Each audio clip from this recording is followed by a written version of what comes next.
నేను జైలు నుంచి విడుదలై వచ్చేటప్పుడు మన ఊరి మీద నుంచి వెళ్ళే బస్సులో వెళ్తూ ఉంటాను.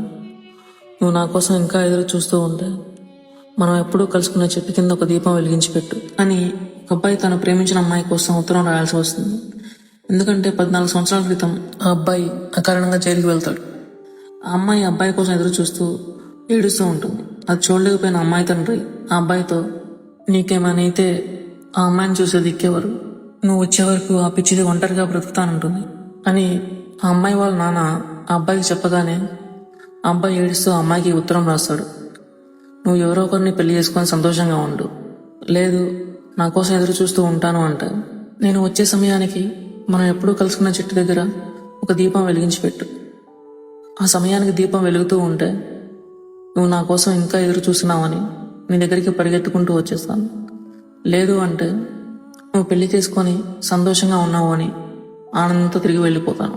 ఇప్పుడు ఆ అబ్బాయి జైలు నుంచి విడుదలయ్యాడు. బస్సులో ప్రయాణం చేస్తూ ఆ ఊరు మీదుగా వస్తూ ఎదురు చూస్తూ ఉన్నాడు. ఆ అమ్మాయి తులసి తన కోసం దీపం వెలుగుస్తుందా లేదా అని. ఆ ఊరు రానే వచ్చేసింది, కానీ అక్కడ దీపం లేదు. ఒక దీపం లేదు. తులసి లక్షల దీపాలు వెలిగించింది తాను ప్రాణంగా ప్రేమించిన అబ్బాయి కోసం. He one the life. Thank you.